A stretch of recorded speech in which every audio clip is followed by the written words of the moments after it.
episode of Two Fingers Podcast. I'm the main commentator, and he's the plucky personality. So I think this is episode 4. Dude. Because episode 3, which you may never see the light of day, it still exists, and we want to acknowledge it. It might just go from 1, or I guess it'd be 0. Oh, man, we're wrong on the board. What does the board say? Because it started at 0 in honor of Michael. Right. Yeah, that's true. So this would be episode 3. So episode 2 may end up being may end up being a hidden podcast. We're going to put that on our Patreon. You have to pay for that. That's probably smart. It's probably the right thing to do. So we need to get a Patreon now. Done. Did we decide that we're changing the name of the podcast? Because if we do, we have to like get a new email address, get a new YouTube channel, new logo. That's true. So it's currently the Two Fingers Podcast. 2 fingers. 2 fingers. And that's where we're going to leave it. For today. Yep, for today. And so, but we also had a second name idea today. Should we tell them? It was fun. I mean, I guess we can tell them. It's fun. Maybe they vote. I will say this, as fun as that other one is, it is a little, I don't know. This one, Two Fingers feels a little more original, doesn't it? It's us. It is us. It's us. Yeah. The other one seems like an homage. It is. It's a nod to another video podcast show. I want to leave them in suspense, but I want to tell them. Yeah, right. Let's do it. Let's tell them. Maybe we tell them in the next episode. Okay. And we can think on it. Chill. And we can think on it if we want episode. it. Yeah. Episode 4. Then we can think on it 4. It's always going to be 3.5. Yeah. So it is a Wednesday. Okay. It's actually the Wednesday before Thanksgiving. It is 2023. Tomorrow's Thanksgiving. Yeah. And we're both doing about half days today, so this will be the end of our work day, probably. It is. Yeah, this is closing out my work day. Well, kind of. I mean, it is for all intents and purposes. Yeah. I have a couple photos I need to deliver. Yeah. My I have editor a few. Just said that they're done. So nice. Yeah. Haven't even seen them yet. Yeah. I've got a few videos I gotta edit.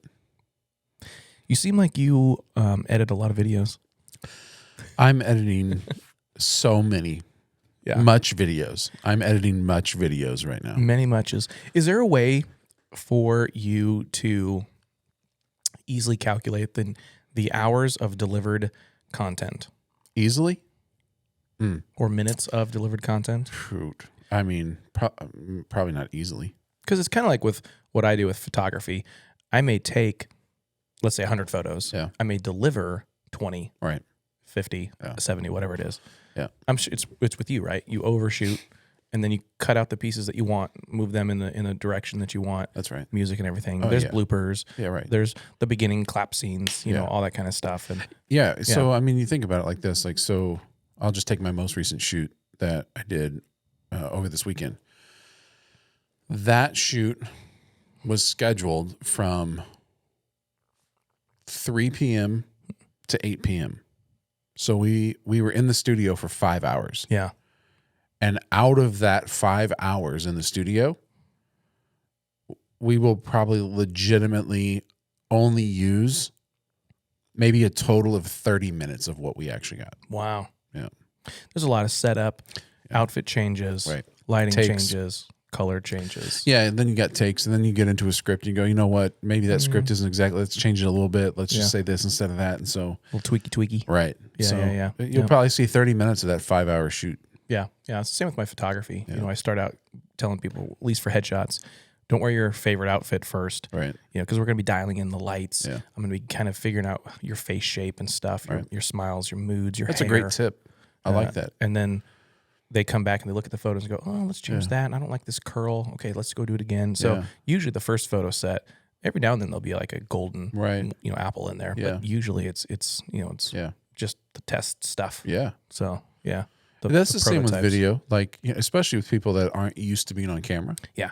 they'll come in and the first several takes were like, hey, we're going to roll camera and this is practice, right? Yeah. But I still get it because every once in a while, somebody's a one take wonder. Yeah. And it's like the first take was like, well, how can we not use that? Yeah. Yeah.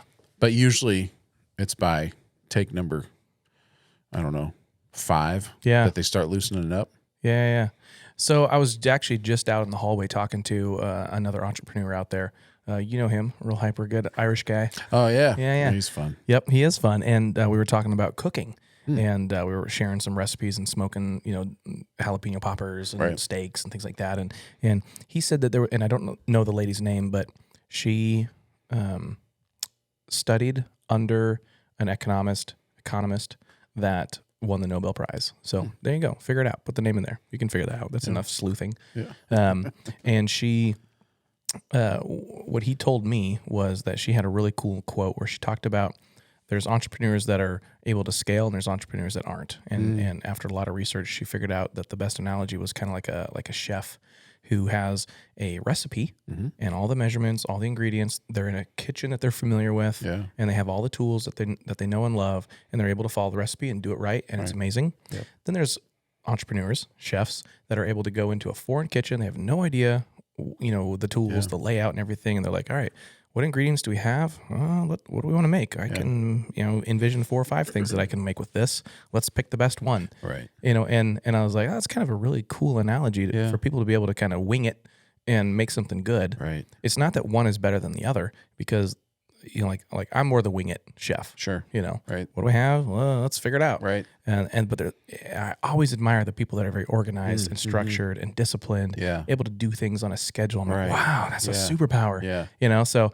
it's like that when people are in front of the camera. Some people just wing it and like the first off the cuff is great. Yeah. Some people need a script 100%. And they rock it. Yep. Like me, I'm better if you don't tell me what I'm going to do. Right. And you're just like, all right, Corey, do this. I'm like, let's go. Yeah. And because otherwise I think I think it. Yeah. And then I'm too posed. Right. Too fake. Sure. And so if you don't tell me what's going to happen, then it's just my natural self. Yeah. I would agree with that. So with working actually with you specifically in the studio, that you're 100% correct. Because we've done things before that are scripted. I think you do well with them. Yeah. I really do. But it was a learning process for me. Sure. Yeah. And you do good with those things. And you've gotten to a place where it feels very natural, even when you're doing a script. But you're right. Like there have been other things that you've just like, hey, here's the idea, here's the direction, turn the camera on, and you just rock it, and it's a lot of fun. So yeah. I want to be that guy, and I think that in certain situations I am that guy. Which guy? The guy that's like, just turn the camera on and let me go. And I think there are certain situations I can be that guy, but I get to a place where I'm like, I don't want to forget something I meant to say. Yeah. So even if it's just maybe not even a full script, but at least bullet points that I can look at and go, okay, I'm gonna say that. I'm gonna say that. I'm like that too. Yeah. So that's what I did. So my mom's funeral was 2.5 months ago. Just say two plus. Crazy. It's been that long already. I know, it goes fast. It goes real fast. Good night. But that's what I did. So when I had my speech, I didn't really script out what I wanted to say. I just had the bullet points. Yeah. And then I could look at it and go, oh, yeah. Right. And I could make it up. Right. But then if I didn't have the next bullet point, I probably would have rabbit trailed on that, to something else crazy. So as long as I could keep the flow that I wanted other people to experience, that's what really helped me. Yeah. And, going kind of back to the thing of a chef in a familiar kitchen or in an unfamiliar kitchen, I really like that analogy. I was actually listening to a quick little clip yesterday from your 10X hat, Grant Cardone. Oh, yeah, I am wearing that. A lot of people, you are. A lot of people don't know that he has a twin brother, Gary. Right? Okay, that tripped me up, and I have a funny story about that. Go ahead. Well, and this particular post, the comment section, of course, the comments are lit up like, since when are there 2 of them? Things like that. Like, it's just funny stuff. Well, it's funny because Grant talks about it lots of times. He does. Yeah. Yeah. But it's still a surprise. Surprise. But what they were saying is that both of the question, Gary was asking Grant about being successful as an entrepreneur when he has moved, like from city to city. Okay. Restarting. So kind of a restart. Yeah. Because Gary is very successful in his own right. Yes, he and is. Grant really looks up to him. 100%. And that's kind of what started him, because Gary was already rocking it. Right. And Grant was a drug addict. Right. And he's like, dude, I got to be like you. Yep. Yeah. But most people know Grant, not Gary. Why? He's boisterous. Because attention. Attention. Yeah. But so that's what they were talking about. And Grant was like, every time he has moved to a new city, he has grown by millions of dollars. Every time Grant has moved to a new city. When Grant moves to a new city, he's done that a couple times, like in Miami, whatever, because he gets there and he feels like, well, I don't know anybody. I've got to I got to get some stuff going. Yeah. Right. So that's a really interesting thing. I think that ties in with what you're saying. He's almost like a cook that's in a kitchen he doesn't know. Yeah. But since it's a new spot, let's go crazy. Right. Yeah. So I just wonder how many of you would feel that way. Like if you were in a new city, do you think you could step it up to do what you need to make do, or or what that anyway? Yeah, I mean, there's definitely something to say about a network that you have been a part of, joined, or created that supports you, sends you referrals. Like most of my headshot business is word of mouth referrals. So if I were to go to a new city, I'd have to start fresh there. Yeah. But going and starting fresh with the experience that I've already had now allows me to start with confidence. I feel like, even if it's a new place, there's that con, but the pro of what I've already done. It's like, I already know what I'm doing. Let me fix some of the things that I couldn't really fix before because of status, or people expect this, expectations and some prices or whatever, the market. Like Kansas City is not the same prices as California or New York headshots, right? And so you can start fresh and start anew, but there's also the confidence that comes with it. But then there's the con of not knowing people. So there's something to say for a network, but there's also something to say for the thrill of starting something new. Right. At least if you don't do something, you might not make it. Right. The hunger. Stay hungry. Right. Stay broke. Right. Yeah. And I've heard that from a lot of millionaire, decamillionaires, even billionaires, is they're constantly thinking, I'm broke. Like I need to stay broke. Yeah. And they most of the people that I know that are successful, and I've actually gotten to meet, I've met one billionaire, which is cool. Shook hands, face to face kind of thing.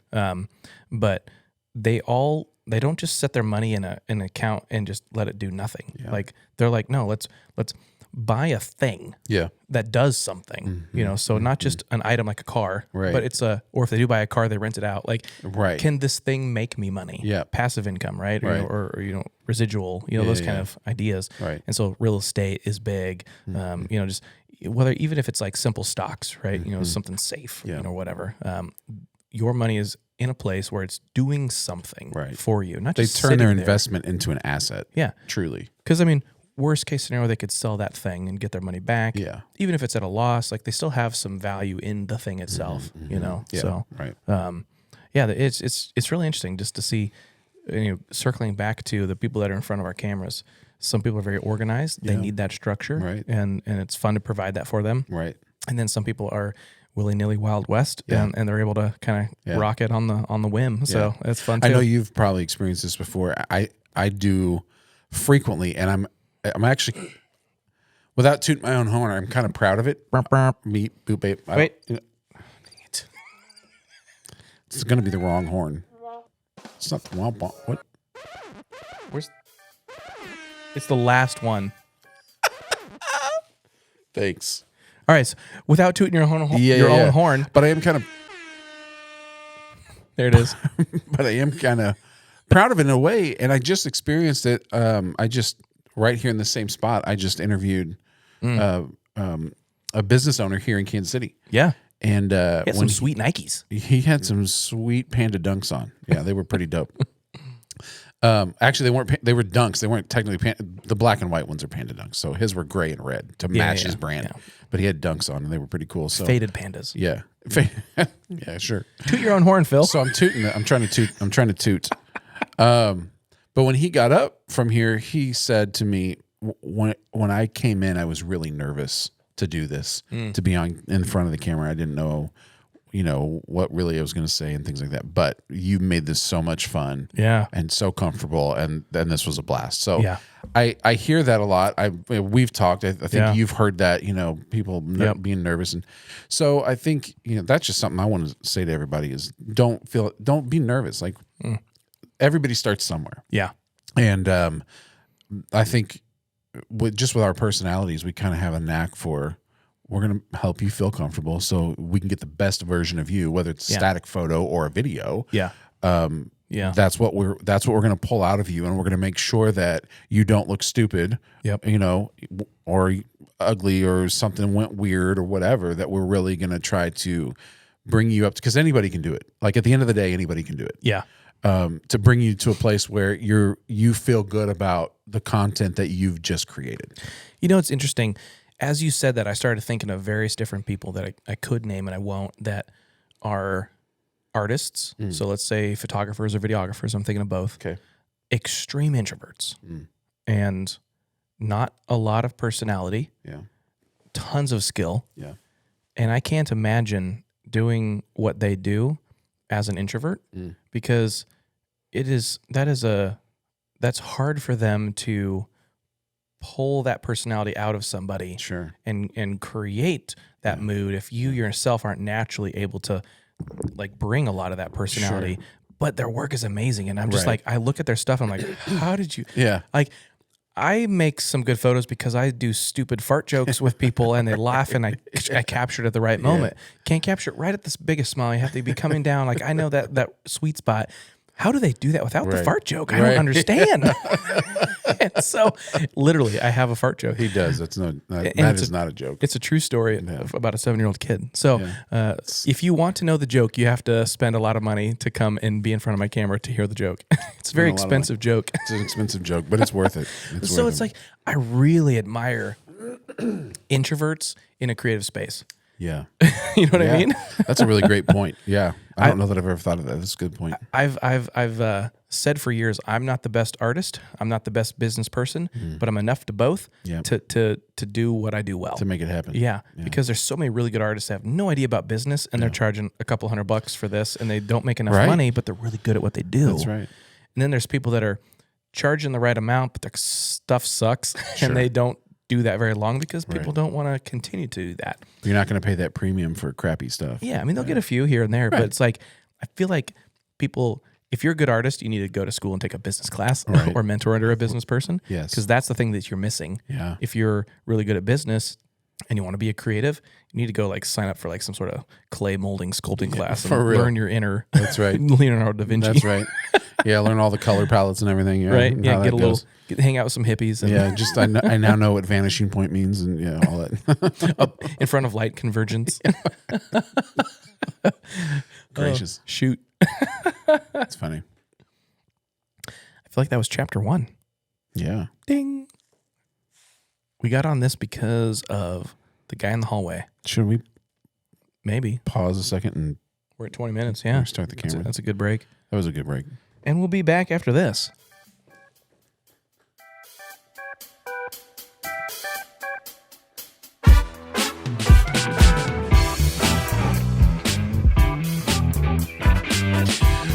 Do you sweat in your sleep?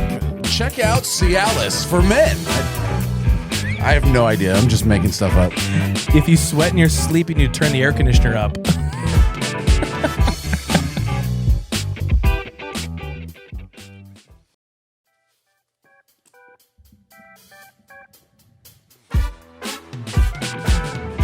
And we're back. Thanks for tuning in to another I don't know, after the break from Two Fingers Podcast. I feel like your voice gets more and more dramatic every time I do that. Each episode. Yeah. The announcer part. Yeah. That's the goal.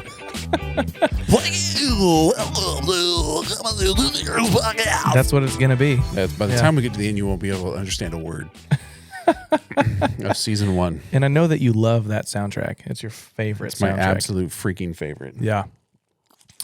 I caught him in here, I don't know, a couple weeks ago, toying with changing it. Yeah. That's and right. I said, you can't do that. We have to keep this the whole season. Yeah. And then we can zoom in on his face. Look at this. Look how he feels about.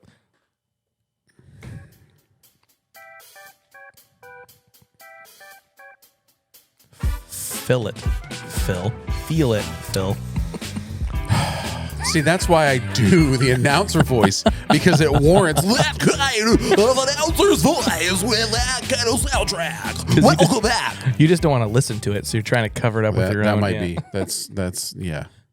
Deep in the pocket. That's what it really is. Deep in the pocket. Yeah. So okay, whatever. Season 1. Here's, guys. Please understand that is the soundtrack that came built in on this board. It is just a generic track that Rode came up with. Who even knows? Rodecaster Pro 2 4-mic podcast setup. That's it. Available for you today from bnhphoto.com. So that whole last segment was probably really blurry on me.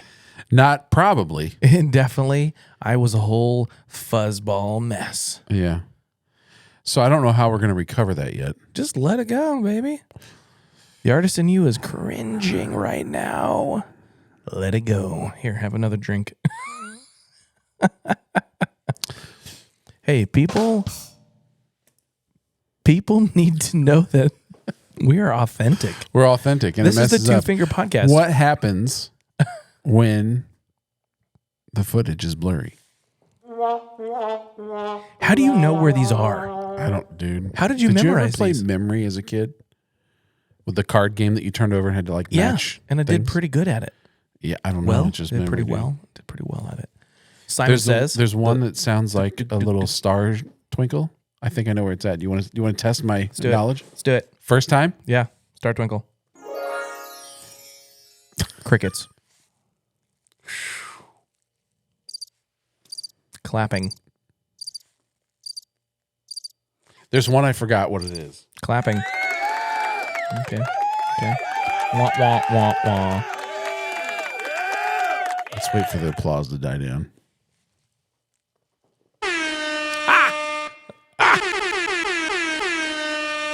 I thought that's what you meant. Oh, you meant no. you said No, trombone. The wah, wah, wah. It's that one. Yeah. I'm sorry. Wah, wah, wah, wah. I'm sorry. You mistook for I did. wah, wah, I wah, did. wah. Okay, I can see wah, wah, sorry. wah, wah. Yeah, I just It's had the hit the wah tone. wah. I thought you. Anyway, I was double testing. we've it. lost viewers now. Nobody cares. People have unsubscribed. Yeah, they have, and then they burned their computers. They use the magnet things on their hard drives. That's all. Get it out of. No, that's the weirdest. Why Holy would anybody do crap. that? All right. So my Moving daughter on. turned 12 today. Happy birthday, daughter. Happy birthday. I probably can't say her name because that's, she could get kidnapped then. Happy birthday, Janet. girl with a name. Janet. Happy birthday, Janet. All right, Janet. Janet. Hey, Janet. Or Janice. All right, Janice. Janet Karen Can you feel it? I felt it. McCarrany. So she turned 12 today. We got her an Apple Watch. Oh, that's a big girl present. She's been wanting an iPhone for a long time because apparently kindergartners get iPhones these days. That's true. And Actually, I don't even think you have to be in kindergarten. Preschoolers. you're born. Welcome to the world. That's right. Here's your Happy Apple ID. birthday. Here's your iCloud Here's account. your Apple ID. That's hysterical. So she's like, Dad, can I have a cell phone? I'm like, no, I'll buy you a car before I buy you a phone. It's safer. Yeah. Like there's so much crap. Right? It's so much crap out in the world. Yeah. You have an Apple or an iPhone. You have Are an you Apple sure? Watch. All those things. Just say them all. You have an Apple Watch phone. If you say I have an Apple, the answer is probably yes. Yeah. Do you have an Apple hat? Apple Watch phone. Don't have a hat. Do you have an iHat? I have not iHats. The iHat one is the latest and greatest hat we have ever created. The craftsmanship goes beyond compare. Look at the lines. We have gone back to the drawing board and reinvented the hat. It is our thinnest and lightest hat ever. Have you seen the Dorito ones where they do the eye Dorito? No. Oh my goodness. All right. Our hat is 33 millimeters thin. It's a Dorito this big. It's the biggest Dorito we have ever made. And they're interviewing people that have come up with they're interviewing the lead flavor guy.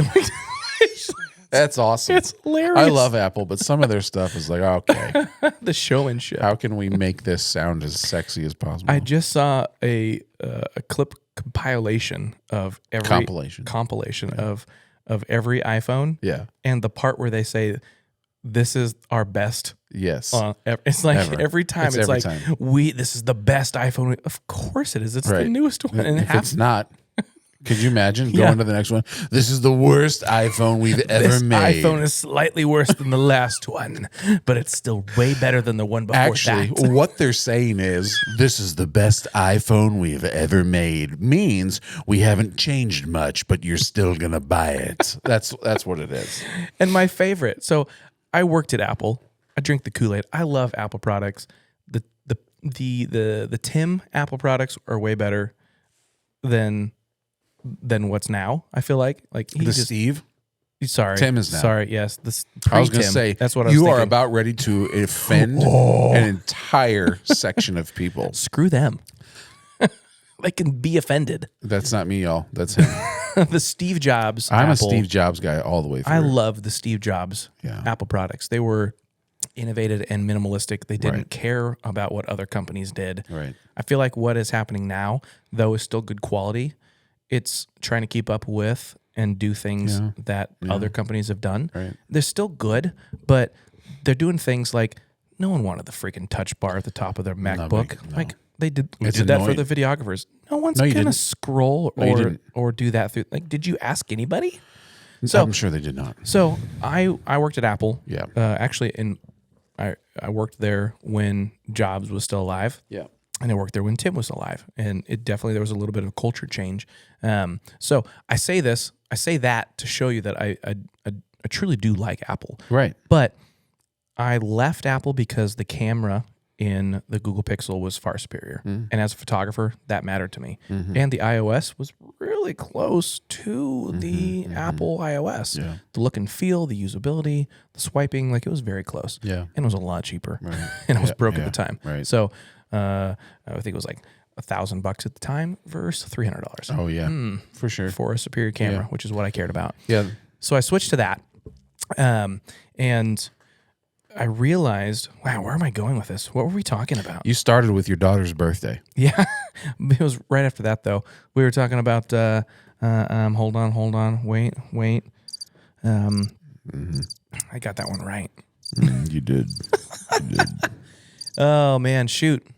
We're gonna have to edit this out. Bang. No, we're not editing this out. Yeah. We are showing everybody that we don't always know what to say and cannot actually talk nonstop, no matter what the popular belief is. We can talk nonstop, it just might not make sense.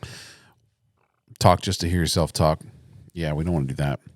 So we talked about that. We talked about, you were asking me, oh, I have Apple stuff. And then we went from that to the Apple hat and then the Dorito and then The latest and greatest. latest and greatest and I found the it. best Thank you. one. Yeah. Thank you. I found it. I took you back. So, Android users, Apple users, there's a kind of a little bit of gang war going on. There is. Yeah. a Yeah. little turf war. Phone racism. Yep. Phonism. Phone.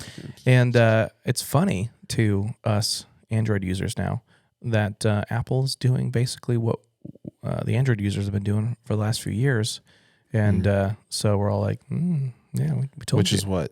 I mean, one obvious example is going to USB-C instead of the stupid Lightning connector. Yeah. That was because of Europe. That was Europe's fault. Thank you, Europe. Yeah. Thank you. That wasn't because of Android. That was because Europe forced Apple to change from Lightning to USB-C so that they had less cable waste and trash How many countries are in Europe? pollution. 47. It took a continent and 47 countries to convince Apple to do what they should have Are done you just years going to ago. take that answer as face value? Like I am. Yeah. I It's not pulled my that answer. straight out of my hole. They're going to judge you, not me. That's right. Yeah. So here's the deal. None of us that worked at Apple liked the Lightning connector. Yeah, sure. It always it got dirty and Yeah. gross and failed. Ask any Apple genius, they were like, this thing sucks. Like, it's cool that it's It makes innovative. sense though, right? I mean, it makes sense that they switched it to USB-C. All their other products are. Yeah, and they Why have would they USB-C. It's so simple. Right. It's durable. Yeah. You know, the Lightning connector wasn't. No. Like, it's cool to be innovative. I get it, but just to be innovative for innovative sake, Right. you know. I don't have the 15 yet. I am eagerly awaiting when I can make the upgrade because of the USB-C Yeah. connection. What else did Because- they do?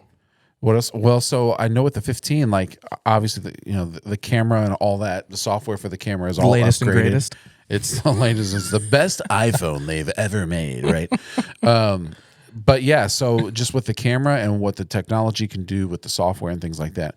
But what I'm really looking forward to on with that, because of the USB-C connector, you can actually record on an iPhone Pro. Yes. In ProRes, Apple ProRes, which is like an industry standard. Yep.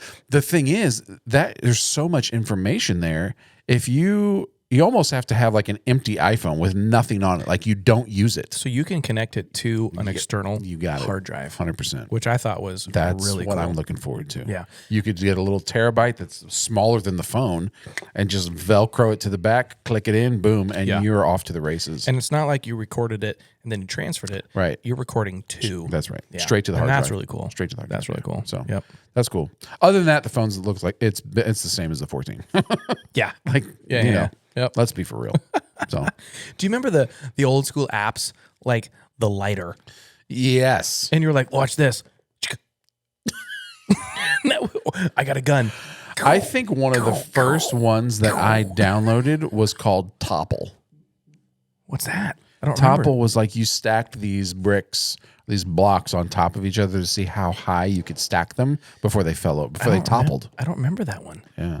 I remember the lighter. I remember the gun. I remember the paper toss, or you like toss the piece of like like you into flick into the basket. the water. There was the airplane, the paper airplane one where you had the fans and you had to like keep blowing it up and down. Yep. And that was fun.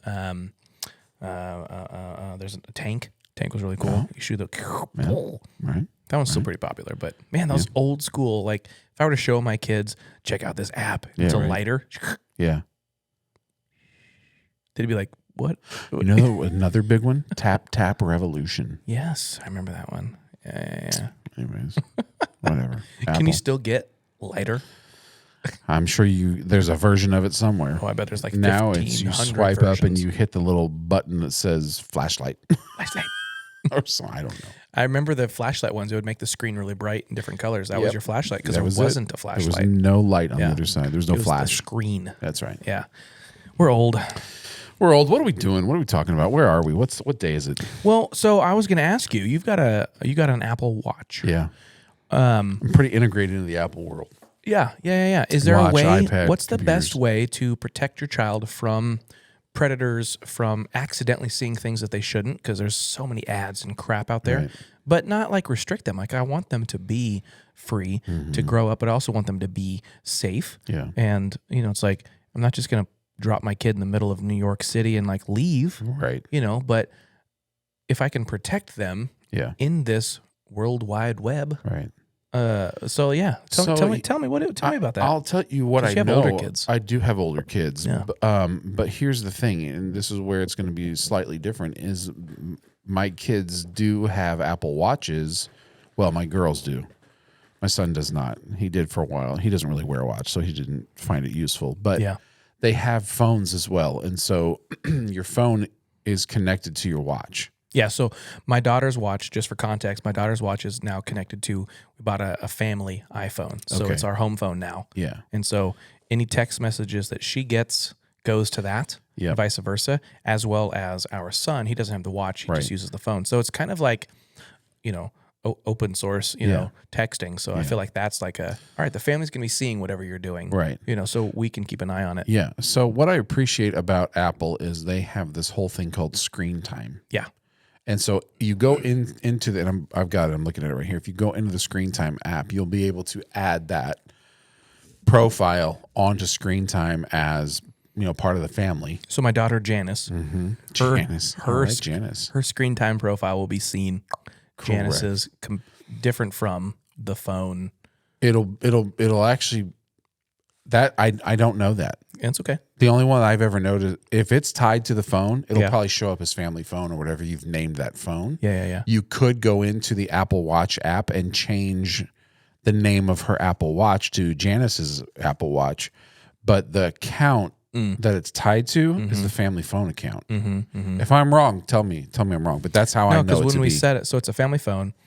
And when we told it, we said we're setting up a family account. Yes. And so now we can set up the watch as a family account or my own watch for the phone. So we can set up multiple watches under the family phone. Yeah. So as my son gets older, in a year or two, we'll get him a watch. Right.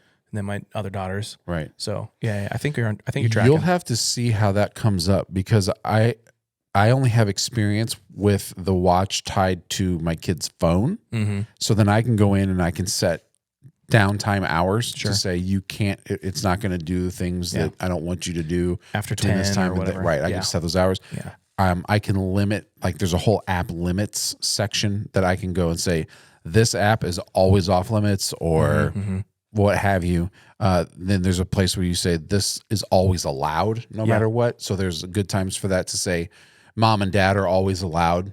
Yep. So no matter what, if your screen time is on or this app isn't allowed, you'll still get a text on your watch from dad or from mom or whoever, grandma or siblings and things like that. Yeah.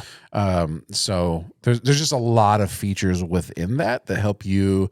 Like there's one that came out fairly recently, screen distance. Like it'll tell you if you're too close to the screen and things like that. Yeah. So now that's probably not as much for a watch as it is for a phone, but that's my. You can do communication limits. You can do communication safety, content and privacy restrictions, and things like that.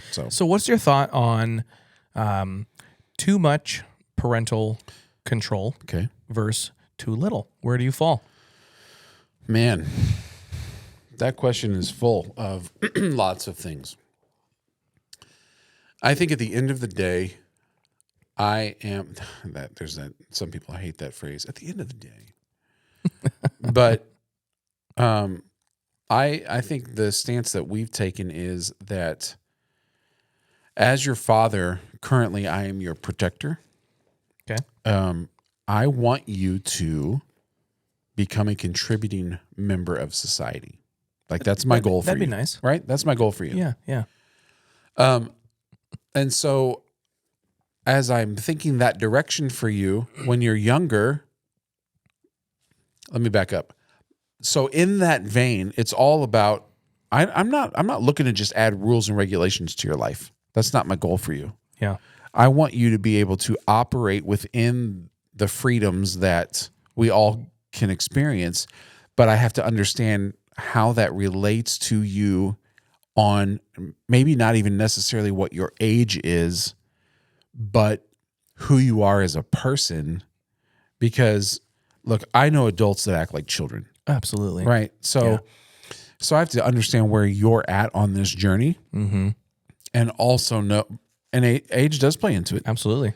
But while my kids are younger, I'm going to do more things to protect them just because they don't know, right? Their prefrontal cortex isn't fully gelled until what, 25? I think that's what I've heard. And so it's like you physically can't even until 25. Right. And so let me help you. Yep. Learn from my mistakes and guide you. Yep. But you also want to help their prefrontal cortex develop the right neuron pathways of decision making. Yep. So you can't make all the decisions for them. Right. Yeah. Right. Yeah, you got to let them fail a little bit. And some parents don't want to do that. It's hard. It really is, because you want to protect them. Think about that. If you don't ever experience a failure in your life because somebody has always stepped in until you're, let's say, 21 years old, and then there's nobody to step in, what are you going to do? And now you go to college, and you're 100%. like, no consequences. Right. Ooh. Yeah, that's tough. I can name 6 or 7 things that are going to happen to you that aren't going to be good. Right. So I have a 20-year-old daughter, and the whole thing there is, even when she comes with questions, now I just with my belief system and things like that, I also position myself as I am her covering. She's not married. So until she's married, as her father, I'm her covering. When she gets married, her husband becomes her covering. So in that vein, I'm not making decisions for her, but I'm still helping her. If she comes to me with questions, for sure, hey, I'm willing to give you my thoughts on that if you're open to it. But ultimately, she has to make the decisions for herself. I can't make the decisions for her because they can't be mine. They have to be hers. She has to own it. It's kind of like hiring a guide to help you walk up a mountain. You go to the camping store, so to speak, and you're like, hey, I need to hire a guide. There's different elements of that, like, hey, help me know what gear to purchase. Okay, now show me the map of where to go. Right. And then also, next level, go with me on this trip. Right. As a child, we go with them on the trip. Yeah. But they still decide what they do. We're just guiding them. Yeah. You know, Right. We can't force them. They're not Right. robot slaves, you know? 100%. Yep. Yeah. My wife had a really good thing. Like we weren't married yet, but she had a really good phrase, a good kind of insight. Helping them make mistakes and learning from small consequences now as a child. Little mistake, little consequence. Yeah. When they get older, big mistake, big consequence. Right. You got pregnant. Right. You went to jail. Right. You killed somebody because you were drunk and you were driving. Yeah. Big consequences, right? Yeah. You got fired, Yeah. whatever. You lost all this money from scam. Yeah. Those are big consequences. Help them make little decisions and little consequences. Like let them make these mistakes now Right. so they can understand that. Yeah. So what if you get grounded for a week? Oh my goodness, a whole week? That's the worst. Right. Right? Out of your whole life. You can't play Minecraft for a whole week? Yeah. Like that sucks as a kid. Right. But That's truth. would you rather go to jail for a couple nights? That's pretty big. You know, would you rather get fired because you did something stupid? Right. You know, it's like learn these little mistakes now. Let them fail. Yeah. And it's hard as a parent. Like we want to protect them. We do. I don't want them to mess up. Yeah. So, hey, I asked you to wipe the table off after dinner. Right. Hey, I asked you to wipe the table off. Yep. Okay, well, maybe I just shut up and let you not wipe the table off. And now you X, whatever your consequence is, for a day, or whatever, it's a minor thing, not a big deal. So now you have to do your sister's dishes. But that's a principle thing. It's not that the table's such a big deal. That's a whole different thing. Not at all. That's you were asked to do something and now you are being And you blew disobedient. It off. Yeah, you didn't. And it's not like you disobeyed me, you affronted me. Like it's not that. It's that you were asked. You were given a big responsibility. Yeah. I trusted you with cleaning the table. Yeah. That's a big deal. Right. That's going to matter Yeah. in our family tomorrow morning. Yeah. And you were just like, nah. Yeah. Like, Right. you can't do that. Like if a boss asks you to if a cop asks you to pull over, like whatever, right? Right. You're going to get hurt at some point, Sure. whether it's physical or emotional or, whatever. So I'm more caring about you than my own pride of you disobeying me. Yeah. You disobeyed me. Oh yeah. No, it's not about that. Yeah. It's more about you're disrespecting yourself in a way because you don't understand what you're doing to yourself. Yeah. So let me help you understand that action is a no. Yeah. Right. As opposed to yay. Right. Awesome. Yeah. Right. And I think too, and I don't know, we'll see who comments on this. I'm sure this is going to light up the comment section. Right. But, gentle parenting, rough parenting. well, yeah, but it's also, I think if as your right. So I believe in Jesus Christ. I believe in the Lord. I believe, Oh, you lit up the comments there. That's what I said. I believe, Jesus is the Son of God. If as your earthly father, I'm asking you to do simple things, and you're going to always fight me on it. Yeah. And you can't ever get to a place that you just say, okay, I'm doing this because Dad asked me to. Sort your laundry. Right. Yeah. How does that translate to your relationship with the Lord? Yeah. Now, should you choose to have one, and that's how we're raising our kids, is to have a relationship with the Lord. Yeah.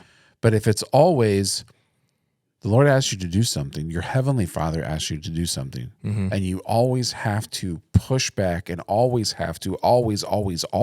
Yeah. Now, I'm not saying there's not time to go, I'm going to take this to people that I trust and I'm going to get godly counsel. 100%. That's not what I mean. But there are some times, and you cannot please the Lord unless you have faith. Like that is in His Word. So at some time, you just have to say, I'm going to do this because I was asked to do it. Yeah. And I'm going to be obedient because of my love for my Father. Yep. So that's another thing in that, trying to instill in your children is, it's not just about you, right? Like you said, you're not offending me because you disobeyed me. And it's not, the table isn't going to fall apart because you didn't wipe it down. Yeah. It's not about that. It's about learning. Again, it goes all the way back to the becoming a contributing member of society, and how do you live by faith as you walk out even simple tasks. Yeah. Yeah. So, yep. yeah. Absolutely. I agree. All right. So here we are at probably the last portion of our Episode 3? 3? 3? I don't even know where we've been. We've been lots of places. Yep. That's pretty good. How do we want to roll out of this today? What do we want to? What topic do we want to finish on? Do we want to? We've talked about Apple and we've talked about family safety and security.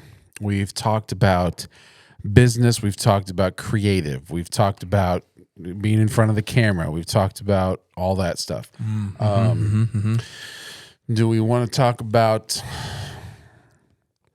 I don't know what's pertinent right now. Hang-ups and setbacks, or do we want to talk about? What about haters? Haters. We can talk about haters. Someone asked me, Corey, do you want to be liked? Okay. Because there was some conflict between their business and my business. Okay. And my response was, I want people to know they're loved. Of course, I want to be liked. Mm-hmm. I'm a people pleaser. That's my personality style. But that's not going to bless my business and my constituents. That's not going to bless my clients and then their constituents. Me being liked, right? That's nice. That's not going to solve anything. Okay. That might help me get more business or whatever. But you're not doing business with me because you like me. You're not just if that's the truth, can I have $100, please, Phil? Right. Because you like me. You like me, right? Give me $100. You're paying me $100 because I'm giving you $100 worth of value, right? So it's not about liking me. That's a bonus. You could hate me and I still have an amazing product, and you want that product. No, that's a true statement. You could hate my guts and my product is off the charts. Yeah, and you need that, want that. Right. You don't want me. Right. So liking me is a bonus, I feel like, in the capitalistic sense of the term. So do you want people to like you? And that was kind of the throw out, right? Yeah. Do you want people to like you, Corey? Yeah. I want people to know that I love them. Okay. Because now here I'm going to bring in a spirituality thing, right? Right. None of my photos are going to heaven. None of my businesses are going to heaven. Right. The halls of heaven are not hung with my photos, right? There's not a Kingdom Studios, kiosk sitting off the pathway, right? That'd be sweet though. Kingdom Studios in the kingdom. That'd be awesome. So none of that matters. None of my accolades matter. Yeah, that's true. So what does matter? Yeah. What's the economy of heaven? If it's not my works, what's the economy of heaven? My contribution to eternity is relationships, I feel like. Yeah. And so they will know. There's a saying I go by about relationships, and it goes like this. Hit me. Relationships aren't everything. They're the only thing. I like that. Yeah. I ran a youth ministry off of that statement right there. God said, Jesus said, they will know you by your love.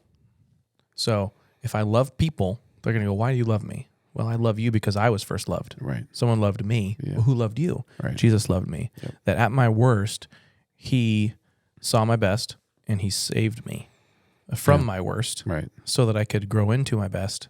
I'm still a work in progress. I am not perfect at all. Yeah. And so if I can love on people, then they can know that they're loved. Yeah. And then they can go, why am I being loved by this guy? Right. Well, I'm loving you because I was loved. Right. It's a trickle down effect.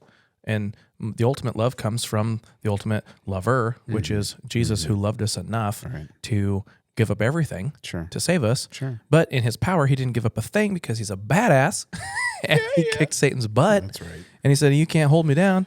And he saved us all from death. So True. I don't want people to love me. There's all those or things. like me. I want them to know that I love them. Can I push back on that? Do it. And I don't disagree. And with it's very you. generalized. Right. I don't disagree with you. I feel like this whole episode I've been jacking with this cable. Yeah. Pardon me. Sorry. We got to figure something out. Or just get different cables that don't have scrunchy scrunches. I'm going to pull it. Anyways. Part of me is like, I don't know that I need people to like me in the sense that we're maybe talking about just for my sake. But I also do believe that a lot of the population tends to do business with people that they know, like, and trust. like, and right? trust. That's the whole thing, right? Absolutely. Who was that? So that was Absolutely.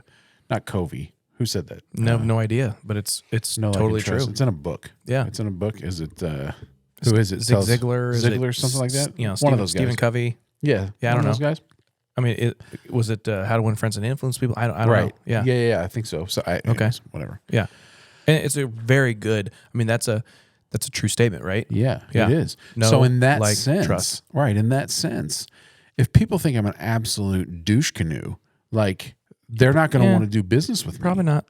But I want people to do business with me, not for the sake of that you're going to just give me money or pay me to do your thing. Like, that's great. That's a nice. We all need resource to be able to live in this world. Doesn't last long. Right, but it doesn't last long. What I want people to like me enough to do business with me, that when they do interact with me and do business with me, Yeah. that they go, there's something different about you. I want to send my friends to him because Yes. he was nice.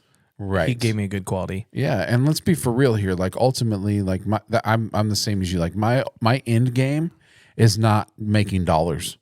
My end game is that through all of the things that I want to offer and share with you and do for your business, my end game is that ultimately you will know who Jesus Christ is. Yeah. That's my end game. Yeah. And if you don't like that, you can suck it. Amen. Philosophers will be breaking that down for centuries. Centuries. Oh man, it's very interesting though, because the way that the question was directed at me was kind of a, is this your main thing? Do you because I was pushing back on some stuff, some expectations that were set out that I felt contractually, verbally, and emailically were not being upheld. I don't know what that means. Emailically. Like somebody emailed Contractually, emailally. Someone emailed you? Yes, in email, in writing, were things given.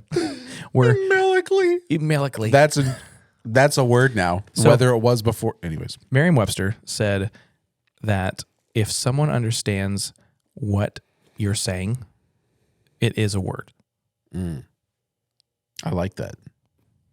It's a word. Let's go, baby. That's the definition of, like. They call me a wordsmith, bitch, because that's what I do. So if I told you that, I'm going to try to make up one right now. Let me see what I can do here. On the fly. I stinkfully enter the room. Oh. Stinkfully ain't a word. Is it not? No. Stinkfully is not a word. Stinkfully. Fight him on that, folks. Stinkfully. Fight him. Stinkfully. Yeah. It's got to be a word. I came into the room with a great smell. That's the definition that I just made right now. But you understood it, right? I stinkfully came into the room. With a great smell. The visuals that I got was Pigpen from Snoopy. Dude, that's what I was like. A cloud comes in Right? with you. Yeah. So you got it. So that's a word. Now it's a word. Good job. Yeah. Thanks. There you go. I made a word. Look at you wordsmithing. Add over it there. into the dictionary. Come on, baby. Yeah. Merriam-Webster, listen. Good. Oh, the slider wasn't up. What were you looking for? Doesn't matter. Don't even, nope. Yeah, let's go, Corey! My man. Let's go. All right. So, where were we? We were over there. So I want people to like me, but that's not what they said. It was more of a, so they weren't, in my opinion, they were not upholding the expectations that were set. Okay. So I was pushing back on that. And they were saying that I was being complicated, challenging, needy. And I'm like, from my perspective, I'm like, I'm actually only upholding you to what was agreed upon. You do what you said. I'll try to do what I say. I admit that I've done a number of things wrong. Can you please admit that you've done a number of things wrong? We can come back to the table together. Yeah. We can go forward from there. Yeah. We can fail forward together. Right. And that Which was we talked about that on our We did, one of our last episodes. Yeah, and so it was a difficult conversation. I feel like we made great ground. But the question was, Corey, do you want people to like you? And it was so it was almost even like worded in a way of Yes. like, how could you? yeah. Why are you pushing back on us? Don't you want people to like you? Right. Actually, I mean, my natural reaction was, I want you to do what you said you would do. Yes. You know, stop Yes. hating dude. on this whole thing. Let's work together. Do what you said you would do. Yeah. Call me out on if I'm not doing what I said I would do. That's fine. Like, I don't want to be a hypocrite here. Right. You tell me where I'm failing. I'll tell you where you're failing. Let's rock this together, right? Sure. Constructive criticism. Yeah. Which I learned at Apple. Constructive criticism is great. Right. Positive criticism. There's negative criticism. There's positive. Let's do positive criticism. Right. Let's critique each other in a positive way so we can get better. Yeah. That's how you refine. Yeah. Like you can't just pretend that you're cool and never get better. You have to actually go, Man, this sucks. Let's fix it. But don't you feel like in our culture today, we have taught this whole thing that if somebody comes at you with what is constructive criticism, You judgmental jerk. that's exactly it. Yes. You can't judge me. Actually, I bullshit? can. Actually, I can. Yes, I can. Yeah. In fact, Yeah. I can, and I will. I got a theory on And this. you'll take it, and we'll go on, and you'll like it. and you'll like it. So I have a take on judgment, right? And I believe that this is scriptural. Okay. And if you don't like the Bible, okay, cool. I believe that this is also philosophical, and I believe that this is scientifical. If you don't like philosophy, well, fine. Scientifical. Do you like that? I made up If you don't another like science, it's okay. word. Then be a barbarian. Here's your stones and sticks. So you don't judge people. You can't judge people. Stop judging me. Yeah. Actually, I can. Yeah. And I can do it in a great way. I can also do it in a very abusive, bad way. That's right. Biased, Right. prejudiced way. Yeah. So here's my two examples, right? You're going to love it because they're slightly stereotypical, but they're that way because it really helps people clearly see it because it's so stereotypical. Teenage girl drivers. If a girl were to come to me and say, I'm going to drive your car, and I'm like, no, you can't drive my car, because you're a teenage girl. That is a bad judgment. I have no idea how good she is. She could be a NASCAR driver. Right. I mean, there's some amazing female drivers that drive go-karts, go to like all the amazing things, way better drivers than most people. Right. So me just going, you're a teenager, Yep. you're a girl, Yep.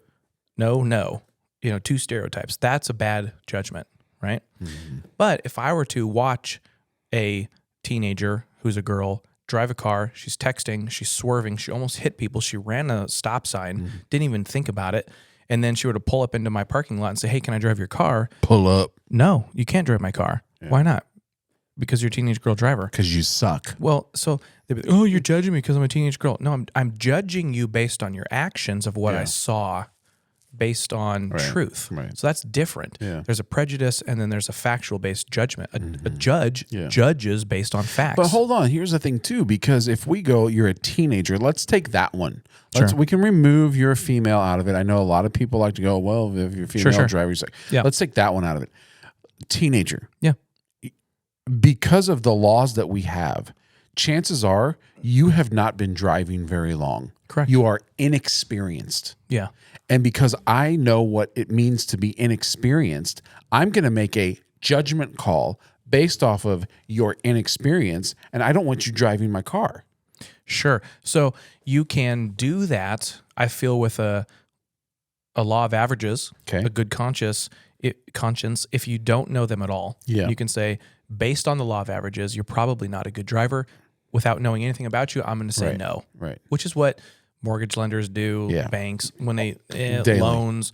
They could be a great person and have a crappy credit score for X reasons. Your insurance is $4 billion until you're 25 years old. Yeah. So car insurance. Yeah. But you don't know if that boy or girl had a dad who taught them how to drive since 5 years old on the tractor in the farm and actually is an amazing driver. You don't know that, but you still have to make a judgment call with little information. Unfortunately, you made because it my guy off of the law of averages. Dodging bunnies and dodging other drivers ain't the same thing. I almost got hit by a radish. But if you, some Mario Kart suddenly in my head. I'm just saying. But if you saw a teenager driving awful, and then they came up and said, "I'd like to work for you as an Uber driver," you'd be like, "Nah." No, that's good. Yeah, right. So I feel like you judged me. I did, like a judge would. Right. I saw the evidence and I made a judgment. Right. I judged you. Right. You judged me. Well, I did because I know nothing about you. Yeah. You don't know anything about me. I made a judgment because of your color, your race, your religion, your creed, whatever. That's wrong. I think what really happens is people say, don't judge me. You can't judge me, because they know what they're doing has repercussions or maybe negative actions, and they don't want to be called out or held. Maybe this is it. They don't want to be held accountable for their actions. Because they never had a parent that let them mess up and learn from their consequences. Wow, full circle, my guy. So get them an Apple Watch and put parental controls on it.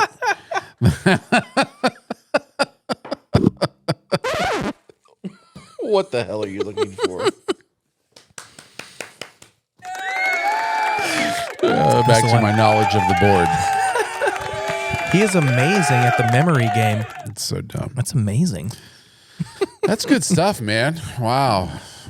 That's good. So that all came out of, you're like, let's talk about haters. Haters. Yeah. Because I don't hate haters. Can I just say that? I don't hate haters. People are like, I don't want haters. It makes me feel so sad. I don't hate haters. Some people absolutely love them. Like Absolutely. the more haters, the better. Because it's still people talking about you. I agree with that. Like, I don't want a single hater. I'll be honest. I don't want a single one because I want to do a great job and I want people to know that I love them and I want to have provided a great service. I think that's where mine comes out of. I want to make sure that I've provided a great service and that you like the service that I've provided, right? So, all right, go ahead. Success is my duty. That's good. Right there. That's good. I said duty. Duty. Right on my forehead. And I said doo-doo. You did say, I almost said something, but I didn't. Yeah. So, success is my doo-doo. So, but I don't want a hater. It's your call to duty. And I feel like, that was a good game. I feel like Call of. And I started counting it up a couple weeks ago. I've got 3 haters that I would call haters. Yeah. People that I've called upon to help, support, provide, whatever. And they're like, I don't believe in you. I don't think that you can do that. Sure. On things that I feel like I have been called to do. Right. That I'm equipped to do. Yeah. That I'm good at. And so I would say that those 3 people are not in my camp. So I would call that a hater, I guess. So I guess that's what would you define as a hater? Yeah, that's good. You know? That's a great question. Because that could be a lot of different things for a lot of different people. Yeah. I still want, like, I'm a people pleaser. I still want to show them that I can do it. Yeah. And I feel like that's the competitive side, like the fuel. I want to show them. I can show them. Yeah. But I feel also that people that love haters are like, oh, they don't think I can do it. I'll show them. I feel like that comes out of a place of wounding as well. And that's probably not the best kind of fuel. /pride. Yeah, that's not the best fuel for your motive. Like that's not the best motivation to have to do what you do. Yeah. It should be more than just proving a point to somebody. Right. You should want to help other people. You know, right? Yep. So, I mean, I like having a hater. Yep. Because I feel like the more that I am on track, the more the enemy wants to throw me off the track. Sure. Throw me off track. Right. So in that sense, I like having a hater, but also I don't want to have him. You know, so like, I've been talking a lot. No, it's good, but it's good stuff. Yeah, no, and I think in the last segment I talked a lot, so we're good. I'm not worried. Yeah. So you've had some haters. I feel like. Well, I've actually been thinking about that as you were, saying what you're saying about haters, but I don't know if I truly do. I did have this one time. We were staff pastors for nearly 15 years. Yeah. Before we're doing what we're doing now. And there was a time where we were at a place, and we'd been there for a couple of years, and we felt like it was time for us to transition to do something else. And the lead pastor at the time came into my office, sat down, and said things to me that were like he didn't believe in us, and like we wouldn't amount to what we said we were going to do. And, you don't have stick-to-itiveness. And I was like, oh, that's a word. Okay. Talk about wordsmithing. And just some other things that, but to say he's a true hater, I think he was probably more upset that we were leaving. Okay. So I don't know. I've really tried to think about that. Have I had clients that have said, hey, we don't want to use your service or this or that or the other? Yeah, I mean, I think I've had that. But for someone to say, I don't believe in you and I'm not going to support you, and I think what you're doing is absolutely ridiculous, and to have this hate for me or whatever, I don't know that I've experienced a whole bunch of that. Yeah, so I don't know. I don't know. I think I take it upon myself. It goes back to that whole deal of what we were saying a little bit ago about, like, I want to make sure that, so with what we do with Armor Marketing and we provide a service, I want you to be pleased with the service. I want you to like it. I want you to feel like we have done a good job for you. And if you don't feel like that, I don't look at you as a hater. I have to look at that and go, what have I done that I need to do better with? Thank you for your feedback. Yeah. Yeah. Right. Yeah. So I don't know. I think that's certainly, now there are times that people will get on, a video or a post or whatever and just say something that's absolutely, they're just trying to hurt your feelings or whatever. Mm-hmm. Maybe I've experienced that a little bit, but not too much. So. Sure. But then I asked myself, well, maybe I'm not doing big enough things. Maybe I need to do bigger things so I have more haters. I don't know. Yeah. I feel like if you are doing anything well, there's going to be people that disagree with you. 100%. And so in a way, it's like, yes, in that regard, the more polarizing that you are, that means that you're fine-tuned with something. Right. Let's say you're a Republican. You post Republican things. Yeah. Well, you're going to have half of your friend groups leave on Facebook. Right. Let's say you're a Democrat and you post Democratic things. Well, you're going to have half your friend groups leave on Facebook. That's right. So I'm not saying either of those are right or wrong. Right. Yeah. They both might be right. They both might be wrong. Yeah. But if you're doing something worth doing, there's going to be people that don't align with that. Right. And they're vehemently against that. Yeah. So in a way, it's a good benchmark. Mm-hmm. In a way, it's people reacting out of their own hurts. Yeah. And in a way, it's you responding out of your own hurts. Yeah. So there's so many little dynamics in there. Right. Yeah. Yeah. Very interesting. Very interesting. Yeah. Yeah. I think if you don't know what you stand for, you won't stand for anything. What will you fall for? Yeah. That's a line straight out of Hamilton from.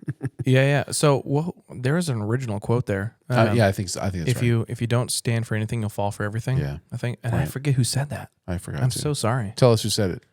Like literally, I want to know. Tell us. Yeah. Yeah. Be our chat GPT. I have had that experience where somebody may have been directly opposed to me, but and maybe said that in a public setting, but then having a conversation with them offline, they did express that they were what's the word? Not they thought it was great that I just stuck to my beliefs, and so that was something that was admirable for them. Yeah, was that I didn't back down just because they had a differing view and opinion. They couldn't align to the content, right? But they appreciated your convictions to it. But then because of my convictions, they said actually caused them to maybe rethink some things. Absolutely. And that's not, I mean, maybe that's my goal, but I don't know. It's just, for me, it's, I'm going to stand firm on my beliefs. And I mean, I know there are other people that share my beliefs and there are people that don't. That's fine. That is okay. It is okay. I feel like when I was in my high school days, so half of my lifetime ago, we were able to like argue with each other and it'd be a positive thing. Right. We were, like, I state my thing, you state your thing, we talk about it. Like, we're still friends at the end of the day. I feel like right now everybody's very butthurt. You say anything that disagrees with either them or the mainstream, and they're like, ooh. That's right. Like, why can't we talk about this? Right. Like, get some skin on you. That's right. Like, grow a bone, you know? That's right. Like, I mean, we grew up this way. We're fine. I don't know, man. Like, come on, stop being so hurt. I think there's something to be said, and here we are sitting creating more content, but there's something to be said for always being connected to things. And you have every channel at your disposal. Yeah. You get to hear everything all the time, whether it's good, bad, or ugly, whatever. And I just think that some of the rhetoric right now that's coming out is that you have a voice, and we do. I'm not saying we don't. Yeah. You have a voice and it should be heard. And if it's not heard, then you should feel a certain way. And I don't know. I don't think that that's always good all the time. Yeah. I think we've got to figure out as a society how to get back to a place where, like what you said, we can have disagreements. It's okay to disagree. It's absolutely totally okay. It's necessary. We don't have to hate each other for it. No. It's necessary. I'm not going to be upset because you think a certain way, but don't be upset at me for not doing what you're doing. It's literally the scientific process. Yeah. You do an experiment and something disagrees with your data. Yeah. Something, I think that this is going to happen. That didn't happen. Oh, this happened. Yeah. Must be the thing. Right. Let's do it again. Right. See if it happens again. Yep. The scientific method has to be replicatable. Yep. that's literally how we do things. The But you gotta Hegelian practice method. it. And so if we can't have a conversation and have any sort of road bump, Yeah. then that is very unhealthy. Yeah. If we're always agreeing, Yeah. I've told people for a long time, we've done a little bit of marriage counseling. We've received marriage counseling, and we've also helped, with people. If you are not arguing as a couple, something's wrong. Sure. You have to disagree. Sure. You're two completely different people. Yeah. You weren't raised in the same family. Right. Like someone's going to have the toothpaste squeezed different than the other person. Sure. Like you're going to have disagreements. Right. So if you're not arguing, something's wrong. Yeah. It's not that. That's not the problem. It's how you deal with the arguments. Yeah. How do you reconcile? How do you talk through? You have to be able to handle an argument respectfully, in love, and working towards a solution. That's the show of what a true relationship, a true love is, whether it's between two friends, a husband and a wife, a wife and a wife, right. A government and a people, like whatever, right? Like that's the sign of a healthy relationship. And I feel like our society is like, that's getting corrupted. Sure. It's molding. Yeah. There's cancer in conflict. Yeah. We need conflict. I think Conflict's good. there's two things there. One, you got to learn to fight naked. And what I know that sounds spicy. I'm going home. But see you. But what that really means is like you got to learn to be able to just Be bear transparent. everything, Yeah. put it all out there, Yeah. right? Yeah. So, and both ways, what you're saying and what you're receiving, both. But also, I think, and this is a thing that has kind of gone away, and we learned early on in our premarital counseling was, I have to seek to understand before being understood. Yeah. Yeah. And if we can really, I'm not listening to you to just respond, but I'm listening to you actually listen to you and then develop a response based off of what you genuinely said, not based off of what I feel. Teach me something. That's right. Yeah. But that's not where we live. No. And everybody wants to just, you're going to hear me. Yeah. And if you don't hear me, then we can't be friends. And Yep. It's crazy. So, Yeah. Man. We both, Jinx.